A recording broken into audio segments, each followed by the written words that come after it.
Hello dear student, welcome our bright future classes.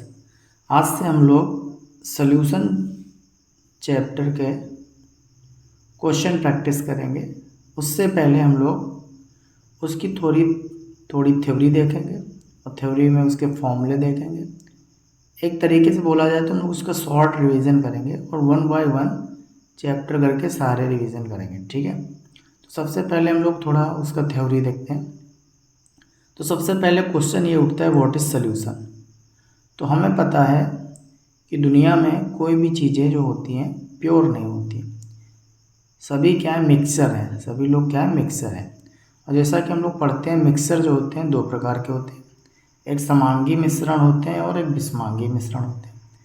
और समांगी मिश्रण और विषमांगी मिश्रण, तो जो सॉल्यूशन होता है वो दो या दो से अधिक पदार्थों का समांगी मिश्रण जो होता है उसे ही क्या कहते हैं, विलयन कहते हैं, सॉल्यूशन कहते हैं, ठीक है। तो सब सॉल्यूशन की डिफिनेशन क्या होती है, दो या दो से अधिक पदार्थों का समांगी मिश्रण ही विलयन कहलाता है। अब विलयन में क्या होती हैं, क्या क्या चीज़ें होती हैं विलयन में? दो चीज़ें होती हैं, एक तो सॉल्वेंट होता है, एक सॉल्यूट होता है। सॉल्वेंट को हम लोग हिंदी में विलायक बोलते हैं और सॉल्यूट को हिंदी में हम लोग विलेय बोलते हैं। अच्छा, इन जनरल क्या होता है, सॉल्वेंट जो होता है ज़्यादा होता है और सॉल्यूट जो होता है कम मात्रा में होता है, ठीक है।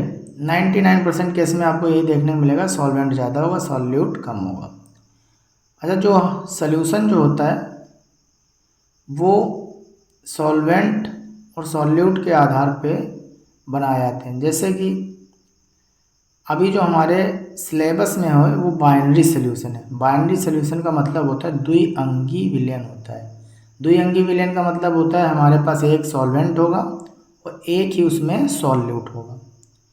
अगर मान लो हमारे पास एक सॉल्वेंट हो जाए, दो सॉल्यूट हो जाए, तो उसको बोलते हैं टर्नरी सॉल्यूशन, त्रिअंगी विलयन बोलते हैं।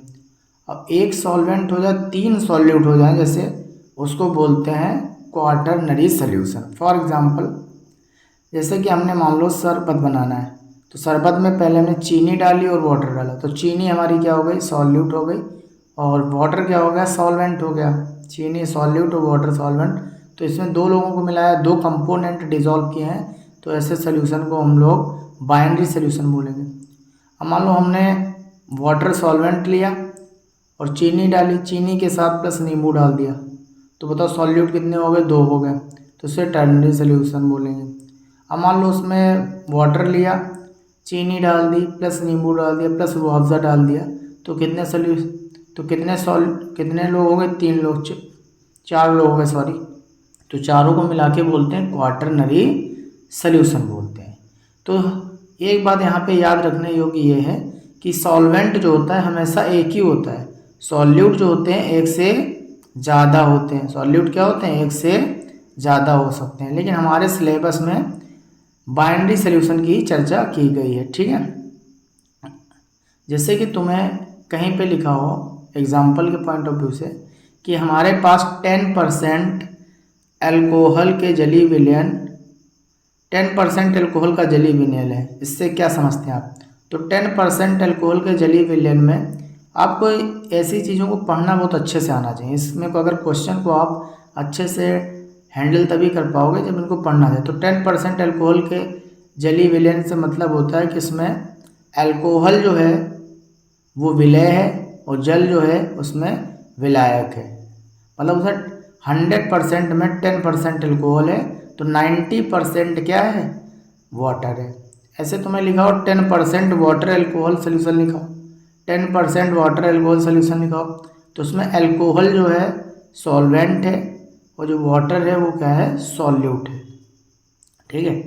अच्छा, अब विलयन जो होते हैं उनके टाइप्स होते हैं। विलयन के क्या होते हैं, टाइप्स होते हैं। ये भी आपको क्वेश्चन पूछा गया, जब हम लोग question chapter wise year wise करेंगे ना अनसॉल्व के, तो उसमें हम एक बीच में क्वेश्चन आएगा कि विलयन क्या है, विलयन के कितने प्रकार होते हैं। 5 नंबर में शायद क्वेश्चन पूछा गया, ठीक है। तो कैसे देखते हैं, तो physical state of solvent decide physical state of solution. Solvent का जिस टाइप का तुम्हारा सॉल्वेंट होगा उसी टाइप का सोल्यूशन बनता है। क्या बोला बच्चों?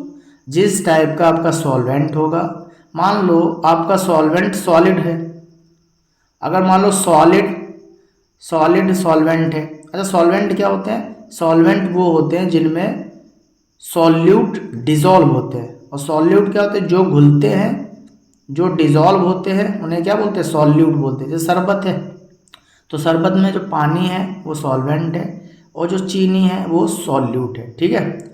अब मान लो तुम्हारा सॉल्वेंट सॉलिड है और तुमने सॉल्वेंट सॉलिड है, तो याद एक बात और यहाँ पे याद रखना, हमेशा सॉल्वेंट में सॉल्यूट मिलाए जाते हैं, सॉल्वेंट में सॉल्यूट मिलाए जाते हैं, तो सॉल्यूट को सॉल्वेंट में डाला जाता है। तो जैसे कि मान लो तुम्हारे पास सोल्यूशन है, सॉलिड सोल्यूशन है। कैसा सोल्यूशन है? सॉल्वेंट कैसा है? सॉलिड। अब सॉल्वेंट सॉलिड है, उसमें तुमने सॉलिड सॉल्यूट को मिला दिया, तो बताओ सॉल्यूशन का नेचर कैसा होगा? सॉलिड होगा। अगर तुम्हारे पास उस तो ऐसा सोल्यूशन कैसा बनेगा? सॉलिड सोल्यूशन बनेगा। अच्छा, सॉलिड सोल्यूशन का एग्जाम्पल होता है मिश्र धातुएं। दिख रहा होगा आपको, एग्जाम्पल क्या होता है? मिश्र धातुएं होती हैं। मिश्र धातु समझते हो, जैसे कि कांसा, ठीक है, पीतल, ये सब होती हैं, गन मेटल, ये सब होती हैं। इसमें क्या होता है? दो या दो से अधिक मेटलें मिलाई जाती हैं।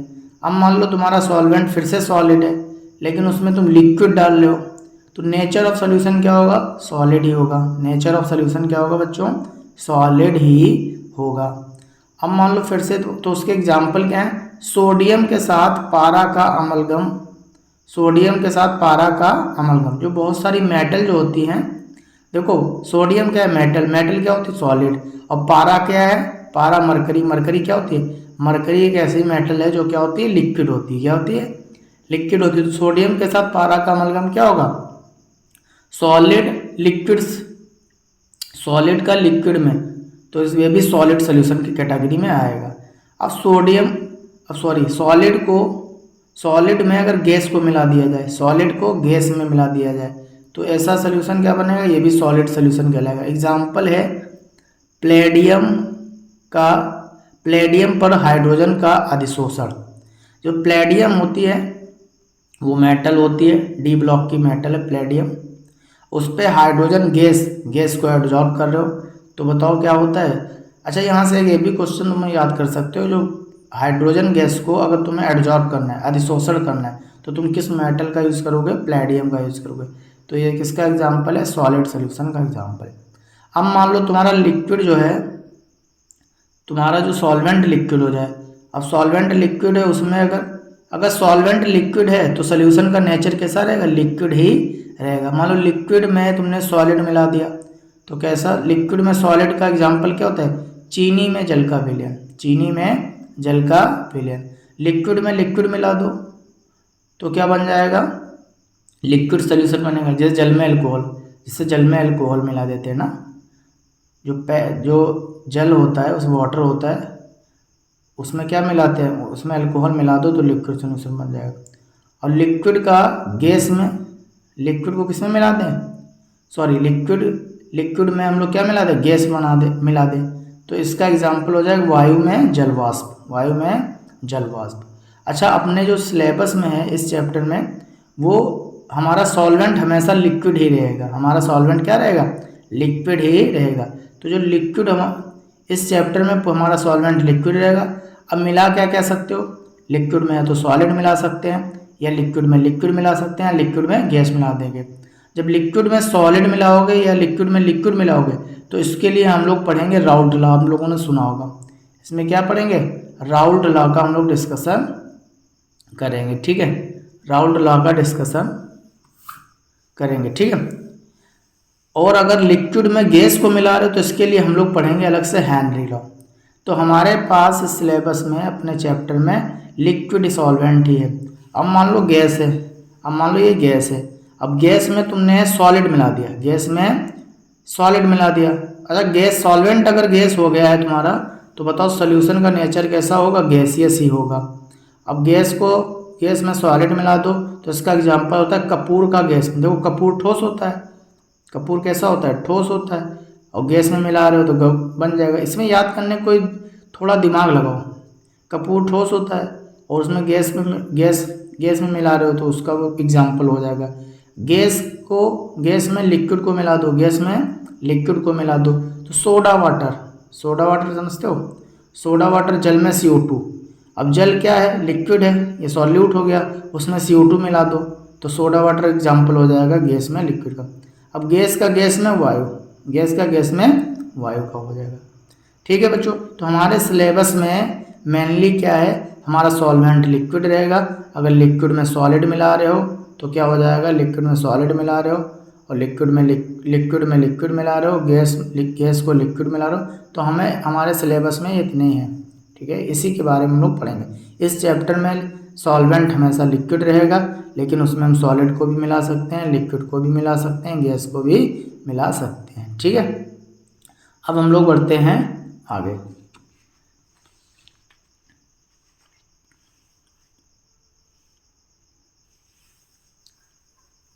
अब पढ़ते हैं थोड़ा विलेयता क्या होती है, सॉल्युबिलिटी, इंग्लिश में बोलते हैं सॉल्युबिलिटी, हिंदी में बोलते हैं विलेयता। विलेयता का मतलब होता है 100 ग्राम विलायक में कितना अमाउंट हम लोग विलेय का घोल सकते हैं, उसे विलेयता बोलते हैं। अच्छा एक बात बताओ, अब ऐसा तो होता नहीं है कि आप कितना भी कुछ भी घोल सकते हो, एक कोई फिक्स अमाउंट ही घोल सकते हो। अगर हम लोग टेम्परेचर को परिवर्तन ना कर, टेम्परेचर को हम लोग कांस्टेंट रखें, सेम रखें, टेम्परेचर को बदल दोगे तो सॉल्बिलिटी बढ़ जाती है। अगर हम तो 100 ग्राम सॉल्वेंट में कितना सर्टेन अमाउंट ऑफ सॉल्यूट घोल सकते हो, उसे क्या बोलते हैं, सॉल्युबिलिटी बोलते हैं। तो किसी पदार्थ की वह अधिकतम मात्रा जो निश्चित ताप पर 100 ग्राम विलायक में घुल जाती है, पदार्थ की क्या कहलाती है, विलेयता कहलाती है। क्या कहलाती है, विलेयता कहलाती है। जैसे फॉर एग्जांपल तुम शरबत बनाते हो तो शरबत में क्या करते हो, पानी में क्या करते हो, चीनी को घोलते हो ना। मान लो 1 लीटर पानी है, उसमें आधा किलो चीनी घोल रहे हो। अगर तुम्हें चीनी का अमाउंट और 1 ही लीटर पानी में घोलना है तो हम लोग क्या करते हैं, गर्म कर देते हैं। जैसे चाशनी बनाई जाती है ना, रसगुल्ले बनाने के लिए चाशनी बनाई जाती है, तो उसमें क्या करती हैं मम्मी लोग, क्या करती हैं,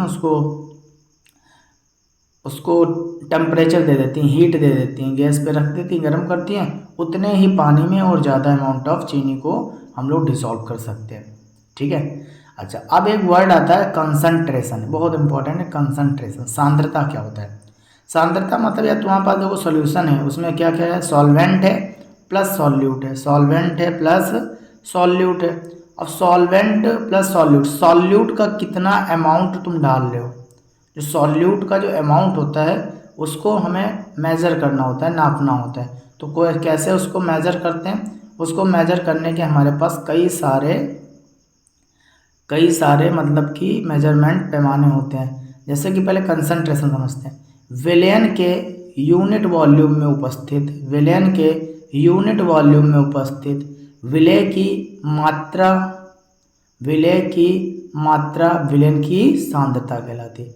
मतलब यूनिट वॉल्यूम का मतलब होता है, अगर हम एक ऐसा बर्तन लें जिसकी लंबाई 1 मीटर हो, 1 मीटर हो, चौड़ाई 1 मीटर, ऊंचाई 1 मीटर, ऐसे बर्तन में जितना विलयन होगा उसमें कितना सॉल्यूट पड़ा है, वो उसकी क्या कहलाती है, कॉन्सनट्रेशन कहलाती है। क्या कहलाती है, कॉन्सनट्रेशन कहलाती है।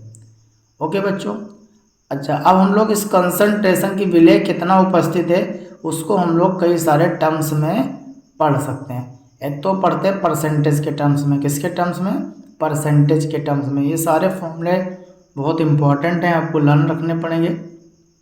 अच्छा परसेंट का मतलब होता है 100, भाई कभी भी हम लोग परसेंटेज का मतलब क्या लगाते हैं, 100 से होता है।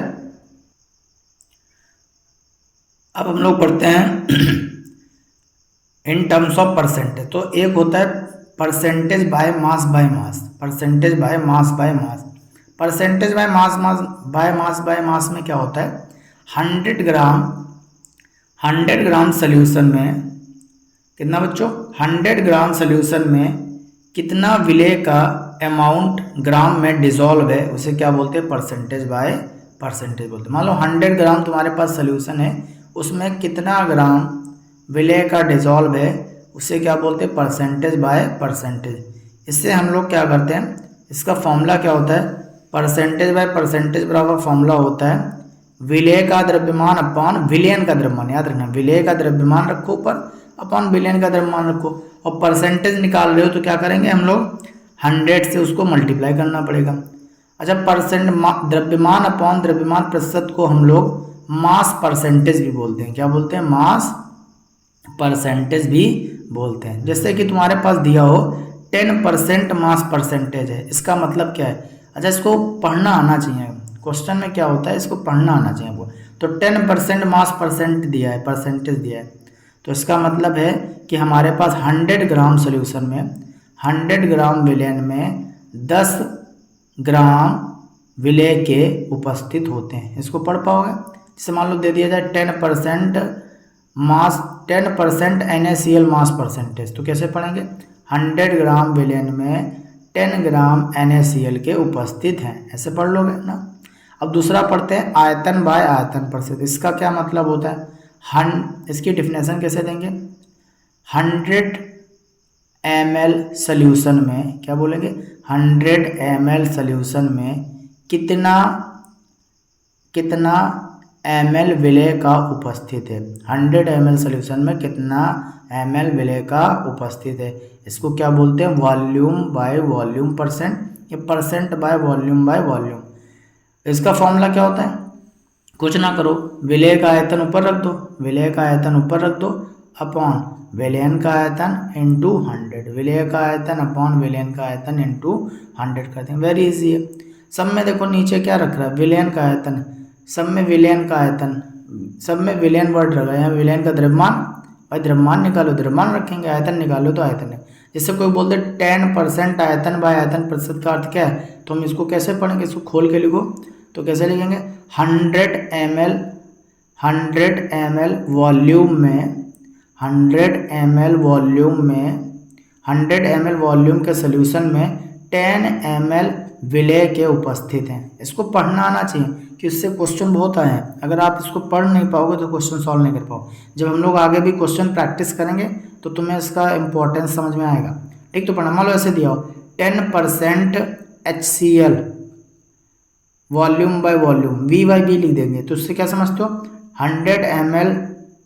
100 ml सोल्यूशन में 10 ml HCl के उपस्थित होते हैं, ऐसे पढ़ना आना चाहिए। ठीक है, तो ये वाली स्लाइड हो गई।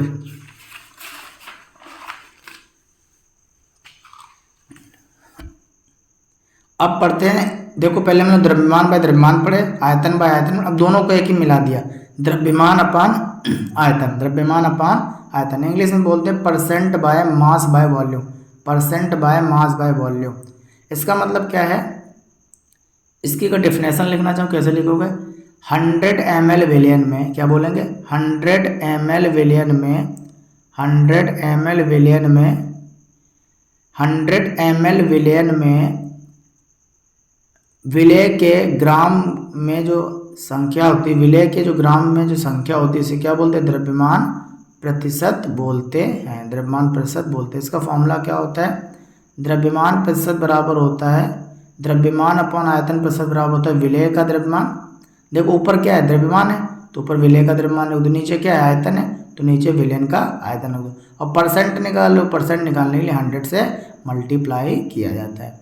अच्छा, इसको सामान्यतः आयतन प्रतिशत भी बोलते हैं, इसको सामान्यतः क्या बोलते हैं? आयतन प्रतिशत भी बोलते हैं। जब 5% आयतन प्रतिशत का मतलब क्या होता है? तुमसे बोल दे 5% वॉल्यूम परसेंट का मतलब क्या होता है, तो बोलेंगे 100 ml सोल्यूशन में 5 ग्राम, क्या बोलेंगे? 5 ग्राम विलेय उपस्थित है। ठीक, अच्छा इसका यूज़ कैसे करते हैं? जैसे तुम लोगों ने कभी सिरप विरप पियो तो उसमें देखना इसका लिखा होता है कि द्रव्यमान बाय आयतन प्रतिशत। सिरप की जो बोतलें आती हैं उस पर देखना है सब लिखा होता है। सिरप जो ये बायोलॉजिकल मेडिसिन की फील्ड में यूज़ होती हैं। ठीक है, अब एक होता है ppm में, क्या होता है बच्चों? ppm में भी कॉन्सेंट्रेशन को मेजर करते हैं। ppm में सांद्रता क्या होता है? ppm का मतलब फुल फॉर्म होता है पार्ट्स पर मिलियन, और 1 मिलियन में क्या होता है? 10 की पावर 6। अब यहाँ पे जो मल्टीप्लाई करेंगे 100 नहीं करेंगे, 10 की पावर 6 करेंगे। मतलब क्यों होता है कि ppm में मतलब होता है कि विलयन के 1 मिलियन ग्राम में विलयन के 1 मिलियन ग्राम में उपस्थित विलय के ग्राम में मात्रा उसकी ppm में सांद्रता कहलाती है। क्या बोलेंगे बच्चों? विलयन के 1 मिलियन ग्राम में, 1 मिलियन बोले तो 10 लाख ग्राम में उपस्थित विलय के ग्राम में उसकी मात्रा ppm में सांद्रता कहलाती है। मतलब कि तुम्हारे पास 10 की पावर 6 ग्राम बोले तो 10 लाख मिलियन सोल्यूशन होगा, उसमें कितना ग्राम विलय का उपस्थित होता है उसकी ppm में सांद्रता कहलाती है। अच्छा, इसको यूज़ कहाँ पे करते हैं? जैसे तुम लोगों ने कभी पढ़ा होगा कि जल की कठोरता निकालते हैं, जल की कठोरता निकालते हैं, उसमें क्या होता है, कैल्शियम मैग्नीशियम के क्लोराइड या बाइकार्बोनेट ये सब होते हैं ना, तो उस पर यूज़ करते हैं। वहाँ पे हम लोग वाटर की हार्डनेस को निकालने में इसको यूज़ करते हैं। फॉर्मूला क्या होता है? ppm में सांद्रता। ऐसे ppm होता है, ppb होता है, ppt होता है, ठीक है। तो तुम्हारे सिलेबस में ppm है, ठीक है। तो ppm में क्या होता है, फॉर्मूला क्या होता है? ppm में सांद्रता, विलय का द्रव्यमान। भाई जी हम लोग सब लोग ये सांद्रता किसके लिए पढ़ रहे हैं? विलय के रिस्पेक्ट में पढ़ रहे हैं कि हमारा विलयन के अंदर विलय कितना अमाउंट में उपस्थित है। तो विलय का द्रव्यमान ग्राम में अपॉन विलयन का द्रव्यमान रख दो ग्राम में, नीचे रख दो 10⁶। हम लोग तुम लोग अभी देख रहे हो जितने फॉर्मूले पढ़े सब में विलयन का नीचे विलयन का रखते हैं, खाली एक जगह ऐसी आएगी मोलैलिटी, वहाँ पे हम लोग विलायक का द्रव्यमान रखेंगे, लेकिन और सब जगह पे क्या है? विलयन का द्रव्यमान है। तो विलय का द्रव्यमान ग्राम में अपॉन विलयन का द्रव्यमान ग्राम में इंटू 10⁶। अब जैसे तुम्हें दिया हो 10 ppm शुगर सोल्यूशन, इसका मतलब क्या होता है? इसका मतलब क्या होता है? 10⁶ ग्राम सोल्यूशन में 10⁶ ग्राम सोल्यूशन में 10 ग्राम शुगर डिजॉल्व है। समझ रहे हो? जैसे बोलते 10 ppm शुगर सोल्यूशन से आप क्या समझते हो? तो 10⁶ ग्राम सोल्यूशन में 10 ग्राम शुगर डिजॉल्व है, ठीक है। अच्छा बच्चों, अगर ये सॉल्वेंट तुम्हारा वाटर हो जाए, सॉल्वेंट क्या हो जाए?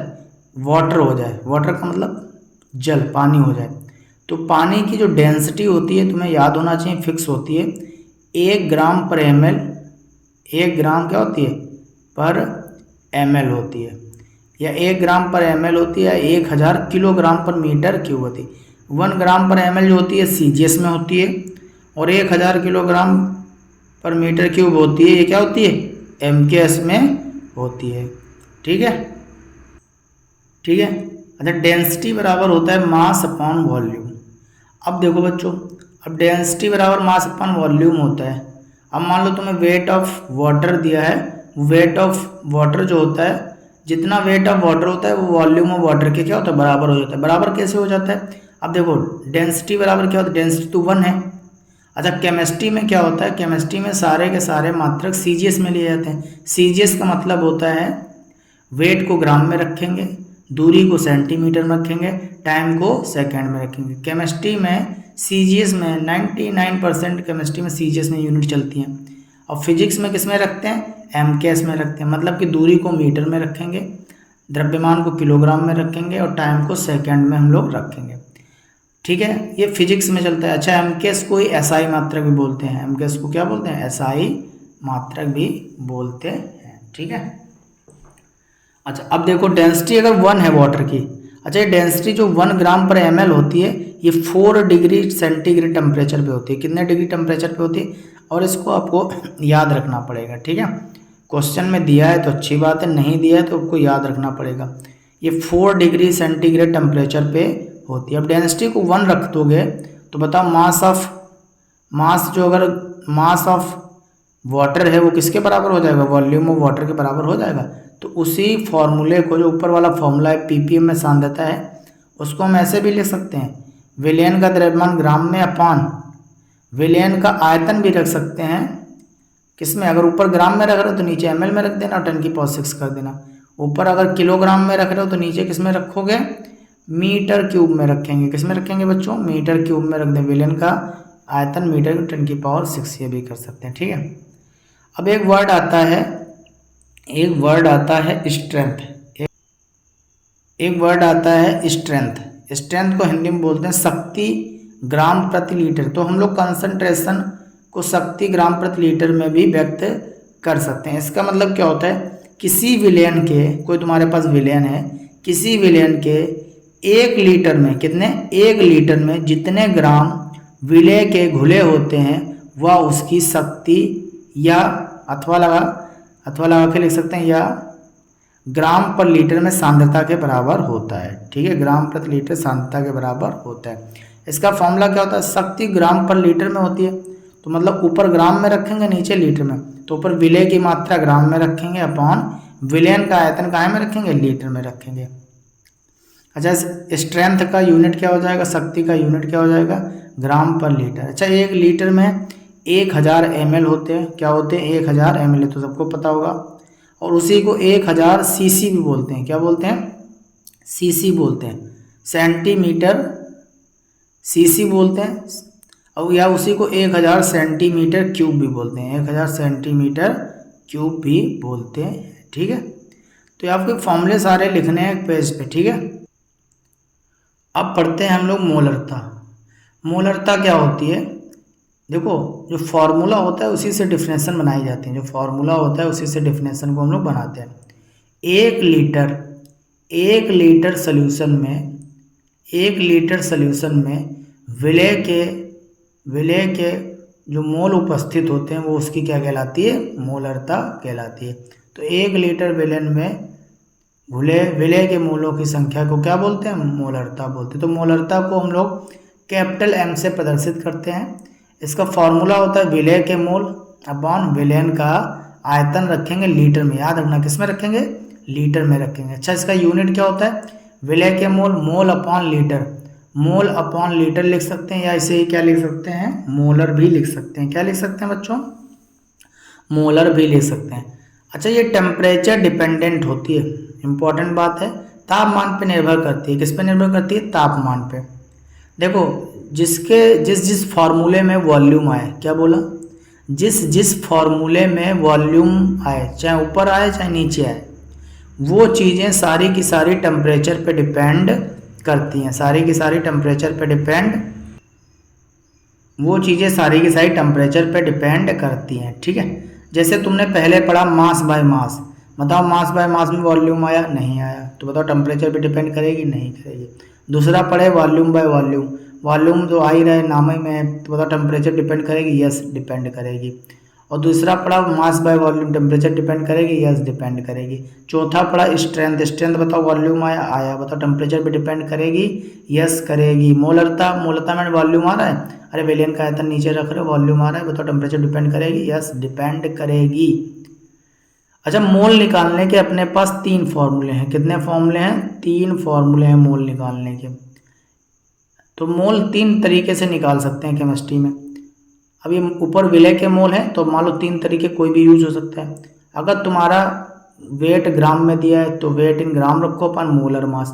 अरे मोलर मास क्या होता है, मोलर मास वही जो मॉलिक्यूलर वेट निकालते हो अणु भार होता है, वही मोलर मास के बराबर होता है। अगर मान लो तुम्हारे पास गैस दिया है, उसका वॉल्यूम लीटर में दिया है, तो उसको कैसे निकालेंगे हम लोग, मोल बराबर रखेंगे वॉल्यूम लीटर अपॉन 22.4, या ml में दिया है तो वॉल्यूम ml रखेंगे और 22,004 से करेंगे। अब मान लो कोई पार्टिकल का नंबर दिया है किसी, मान लो दे दिया जाए कि तुम्हारे पास कैल्शियम आयन है 6 × 10⁻20, तो बताओ मोल कितने होंगे, तो नंबर ऑफ पार्टिकल है ना, तो नंबर ऑफ पार्टिकल रखेंगे ऊपर और अवोगाद्रो से क्या कर देंगे, डिवाइड कर देंगे। अच्छा, 1 मोल का मतलब होता है 1 अवोगाद्रो नंबर। जैसे 1 दर्जन का मतलब होता है 12 चीज़ें। जैसे तुम्हें 1 दर्जन बोला जाता है तुरंत तुम्हें क्या समझ आता है, मतलब 12 चीज़ें समझ में आती है। वैसे तुमसे आज से एक कोई मोल बोल दे, इसका मतलब क्या होता है 1 अवोगाद्रो नंबर। और 1 अवोगाद्रो नंबर क्या होता है 6.023 × 10⁻23। ठीक है, अब हम लोग पढ़ते हैं नॉर्मलता। अच्छा, एक ऊपर रिलेशन है, स्ट्रेंथ और मोलरता में संबंध होता है, शक्ति बराबर होता है मोलरता × अणुभार। अब ये कैसे आता है, इसका डेरिवेशन होता है, अभी तुम्हें फिलहाल याद रखना है। ठीक है, हम लोग कोई चैप्टर नहीं पढ़ रहे हैं, हम लोग शॉर्ट रिवीजन कर रहे हैं। हम लोग पहले फॉर्मूले देखेंगे, फिर हम लोग अनसॉल्व्ड में ईयर वाइज आए हुए क्वेश्चन का प्रैक्टिस करेंगे। ठीक है, अब पढ़ते हैं नॉर्मलता। नॉर्मलता क्या होती है, 1 लीटर सोल्यूशन में डिजॉल्व विलय के ग्राम तुल्यांक की, विलय के जो ग्राम तुल्यांक होते हैं वो उसकी क्या कहलाती है, नॉर्मलता कहलाती है। अरे जैसे मोल होते हैं वैसे ग्राम तुल्यांक भी होते हैं, मोल जैसे होते हैं वैसे ग्राम तुल्यांक भी होते हैं। मोल को निकाला जाता है 3 फॉर्मूले बताएं, ग्राम तुल्यांक को निकालने के फॉर्मूले बताएंगे। तो नॉर्मलता बराबर होता है विलय के ग्राम तुल्यांक अपॉन विलयन का आयतन लीटर में। इंग्लिश में क्या बोलते हैं, gram equivalent weight of solute upon volume in litre, gram equivalent weight of solute upon volume in litre.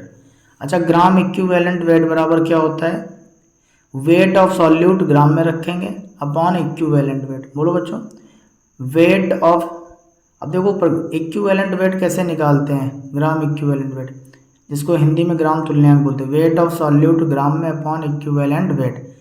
अब इसको हम लोग शॉर्ट में वेट ऑफ सॉल्यूट W से रिप्रेजेंट कर दिया, इक्विवेलेंट वेट को E से रिप्रेजेंट कर दिया।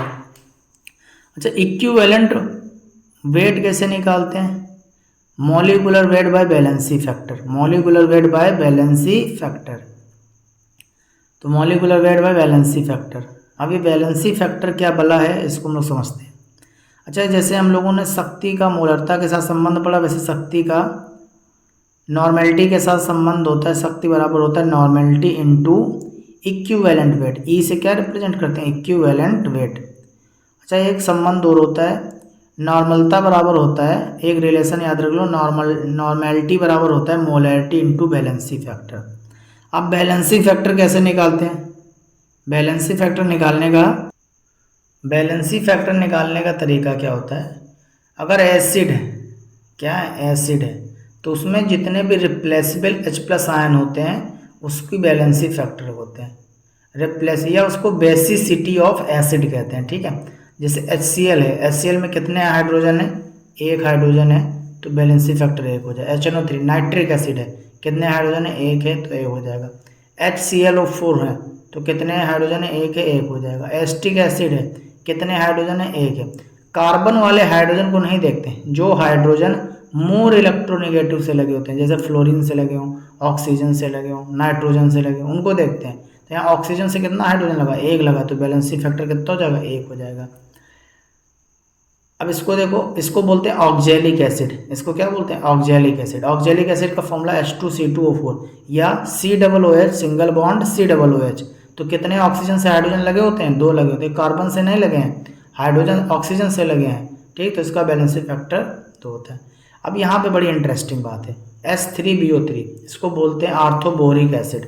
H3BO3 में तुम्हें लग रहा होगा बैलेंसी फैक्टर हाइड्रोजन 3 है, लेकिन 3 नहीं होते हैं, इसका बैलेंसी फैक्टर 1 होता है। वो कैसे होता है उसको जानना नहीं है, अभी तुम्हें याद रखना है कि H3BO3 का बैलेंसी फैक्टर क्या होता है, 1 होता है। अच्छा, H3PO4 आर्थोफास्फोरिक एसिड बोलते हैं, क्या बच्चों बोलते हैं, आर्थोफास्फोरिक एसिड में हाइड्रोजन कितने हैं, 3 हैं, तो इसका बैलेंसी फैक्टर कितना हो जाएगा, 3 हो जाएगा। अब H3PO3 में बैलेंसी फैक्टर कितना होता है, 2 होता है। कितना होता है, 2 होता है। और H3PO2 में कितना होता है बैलेंसी फैक्टर, 2। ये अपवाद होते हैं, इनको आपको याद रखना, अपवाद नहीं होते एक्चुअली में। आप जब इनका स्ट्रक्चर बनाएंगे, जब P ब्लॉक में पढ़ेंगे, नाइट्रोजन फैमिली में आपको पढ़ाया जाएगा, तब आप समझ जाएंगे। ठीक है, तो H3PO3 का बैलेंसी फैक्टर 2 होता है और H3PO2 का बैलेंसी फैक्टर 1 होता है। कितना होता है, 1 होता है।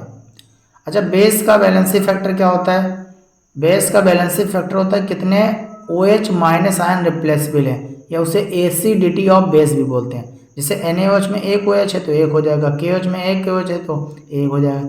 अब कैल्शियम हाइड्रोक्साइड में कितने OH दिख रहे हैं, 2 दिख रहे हैं। अरे कैल्शियम हाइड्रोक्साइड को तोड़ोगे तो Ca+2 और 2 OH माइनस बनेगा, तो बैलेंसी फैक्टर कितना हो जाएगा, 2 हो जाएगा। एल्युमिनियम हाइड्रोक्साइड में कितने दिख रहे हैं, 3 दिख रहे हैं OH आयन, कितने दिख रहे हैं, 3 दिख रहे हैं, तो कितना हो जाएगा, 3 हो जाएगा। और अमोनियम हाइड्रोक्साइड में कितना दिख रहा है, 1 दिख रहा है। अच्छा, BaOH3 में, अच्छा BaOH3 क्या है, वही है, इसको अगर लिखना चाहो तो H3BO3 लिख सकते हो, मतलब आर्थोबोरिक एसिड ही है, उसमें कितने लिख सकते हो, 1। इसका बैलेंस फैक्टर 3 ना लगा देना, कितना होता है, 1 होता है। अरे इसको हम लोग H3BO3 लिख सकते हैं, H3BO3 जो पहले भी पढ़ा था, ठीक है, वही होता है। अब हम लोग पढ़ते हैं बैलेंसी फैक्टर आयन का। आयन का बैलेंसी फैक्टर निकालना बहुत ही आसान है। जैसे जितना चार्ज हो उसका मैग्नीट्यूड बता दो। जो एल्युमिनियम पे +3 चार्ज है तो उसका बैलेंसिंग फैक्टर 3, कॉपर पे +1 चार्ज है उसका बैलेंसिंग फैक्टर 1, आयरन पे 2 है तो उसका बैलेंसिंग फैक्टर 2, सोडियम पे 1 है तो उसका 1 हो जाएगा, क्लोरीन पे -1 है तो उसका 1 हो जाएगा, फ्लोरीन पे -1 है उसका 1 हो जाएगा। तो मैग्नीट्यूड लेते हैं, उसका चार्ज का साइन नहीं लेते हैं, ठीक है। अच्छा, सॉल्ट का कैसे निकालते हैं? सॉल्ट का बैलेंसिंग फैक्टर निकालने का तरीका होता है किसी एक आयन का चार्ज रखो, इनटू उसके नंबर से क्या कर दो, मल्टीप्लाई कर दो। जैसे AlCl3 है, तुम एल्युमिनियम को पकड़ो, एल्युमिनियम पे भैया बताओ कितना चार्ज होता है? 3 होता है, 3 रख दिया। और कितने नंबर एल्युमिनियम कितने? 1 है तो 1 से मल्टीप्लाई कर 3 आ गया। तुम क्लोरीन का यूज़ करके भी इतने निकाल सकते हो। क्लोरीन पे कितना चार्ज होता है? 1 चार्ज होता है तो 1 रखेंगे। कितने क्लोरीन लगे हैं? 3 लगे हैं, तो कितना हो जाएगा? 1 × 3 3। तो चाहे एल्युमिनियम से निकालो चाहे क्लोरीन से निकालो, बैलेंसिंग फैक्टर सबका क्या आ जाएगा? सेम आ जाएगा। जैसे मान लो एग्जाम्पल, कैल्शियम क्लोराइड का निकालना है बैलेंसिंग फैक्टर, सॉल्ट है तो कैल्शियम पे कितना चार्ज होता है? +2 होता है तो 2 रखो। कितने कैल्शियम है? 1 है तो 2 × 1 1, 2 हो जाएगा। क्लोरीन का पकड़ के निकाल लो, कैल्शियम क्लोराइड में क्लोरीन पे कितना चार्ज होता है? 1। कितने क्लोरीन लगे हैं? 2, तो 1 × 2 2 हो जाएगा। तो किसी एक आयन का चार्ज रखो, वो भी मैग्नीट्यूड रखना है। क्या रखना है? मैग्नीट्यूड, साइन नहीं रखना है, प्लस या माइनस आपको नहीं पुट करना है। उसके नंबर से आप उसको क्या कर दो? मल्टीप्लाई कर दो, सिंपली आपका आंसर आ जाएगा। अब दूसरा एक टॉपिक और पढ़ते हैं, very important, mole fraction. English में क्या बोलते हैं? मोल फ्रैक्शन बोलते हैं, हिंदी में बोलते हैं मोल प्रभास बोलते हैं। क्या बोलते हैं? मोल प्रभास बोलते हैं। तो इसको एक एक्स से रिप्रेजेंट करते हैं जिसको चाई बोलते हैं, CHI, चाई। इसको एक्स से रिप्रेजेंट करते हैं जिसको चाई बोलते हैं। अब मोल फ्रैक्शन का मतलब होता है, फ्रैक्शन का मतलब होता है टोटल वैल्यू से डिवाइड करना।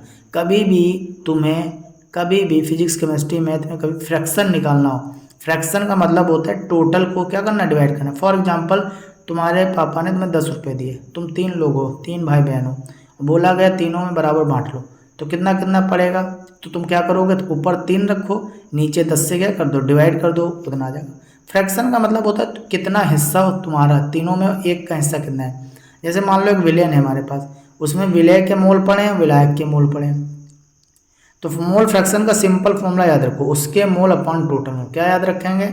उसके मोल रखो जिसका निकाल रहे हो, अपॉन टोटल मोल रखो। मान लो विलय के मोल है, विलय के मोल हमने माना है, विलय के मोल माना है हम लोग। इस विलय के मोल कितने माने? स्मॉल n है। और विलायक के मोल कितने माने? Capital NB। तो मान लो मोल फ्रैक्शन A का निकालना, हम लोग A को क्या मान चुके हैं? सॉल्यूट मान चुके हैं, तो उसके मोल रख दिए Na। और टोटल मोल क्या होंगे बच्चों? विलय के मोल प्लस विलायक के मोल। मान लो XB निकालना है, मतलब सॉल्वेंट निकालना है, तो सॉल्वेंट के मोल ऊपर रखेंगे अपॉन सॉल्यूट के मोल प्लस सॉल्वेंट के मोल। ये इक्वेशन फर्स्ट है, ये इक्वेशन सेकंड है। अच्छा, फर्स्ट इक्वेशन और सेकंड इक्वेशन को अगर आप जोड़ दोगे भाई, इसको जोड़ोगे प्लस इसको जोड़ोगे तो दोनों क्या कर जाएंगे? कट जाएंगे ना। क्या हो जाएंगे? कट जाएंगे ना। तो कट के क्या आएगा? दोनों को जब जोड़ोगे तो क्या आ जाएंगे? कट आ जाएंगे जिसका।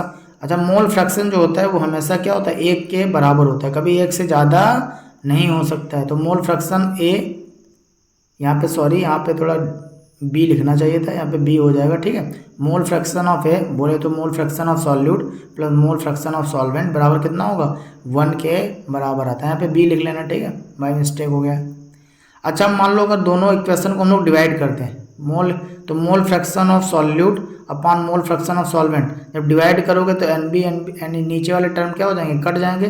तो मोल फ्रैक्शन का जो रेशियो होता है वही उनके क्या होता है? मोल का रेशियो होता है, वही उनके क्या होता है? मोल का रेशियो होता है, वही उनके मोल का रेशियो होता है। अच्छा, अब पढ़ते हैं मोललता। मोललता को स्मॉल m से प्रदर्शित करते हैं। अच्छा, मोलरता और मोललता में अंतर पूछे जाते हैं। मोललता देखो, वहाँ पे मोलरता बोलते हैं, यहाँ पे मोललता, थोड़ा तुतलाना पड़ता है। मोललता तुतली वाली, ठीक है, मोललता। इसको इंग्लिश में मोलैलिटी बोलते हैं, उसको मोलैरिटी बोलते हैं। उसको कैपिटल M से रिप्रेजेंट करते हैं, इसको स्मॉल m से रिप्रेजेंट करते हैं। उसका फॉर्मूला होता है moles of solute upon volume in solution का वॉल्यूम लीटर में रखते हैं। किस में रखते हैं? लीटर में। वहाँ पे यहाँ पे क्या रखते हैं? Moles of solute upon mass of solvent, और यहाँ पे लिख लेना kg। यहाँ पे क्या लिख लेना? kg। किस में रखते हैं बच्चों? किलोग्राम में रखते हैं। किस में रखते हैं? किलोग्राम में रखते हैं,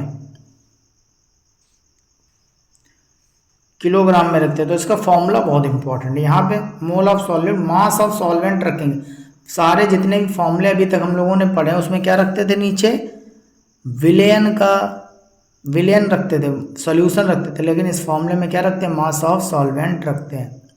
और ये टेम्परेचर इंडिपेंडेंट है, तापमान पे निर्भर नहीं करती। भाई तापमान पे क्यों नहीं निर्भर करती है, क्योंकि बताओ हमने अभी बताया था जिसके जिसके फॉर्मूले में वॉल्यूम शब्द आएगा वो लोग तापमान पे निर्भर करते हैं। इसमें बताओ वॉल्यूम कहीं पे आ रहा है, फॉर्मूले में नहीं आ रहा है, तो तापमान पे निर्भर करेगी, नहीं करेगी, तापमान पर निर्भर नहीं करेगी। ठीक है, तो आज के लिए हम लोग इतने पढ़ते हैं, फिर हम लोग नेक्स्ट क्लास में जितना पीछे का पढ़ा है ये सब इस पे बेस्ड क्वेश्चन करेंगे, क्वेश्चन प्रैक्टिस करेंगे। फिर हम लोग उसके आगे पढ़ेंगे कॉलीगेटिव प्रॉपर्टी क्या होती है, अणुसंख्यक गुण क्या होते हैं, उनके बारे में पढ़ते हैं। ठीक है, थैंक यू।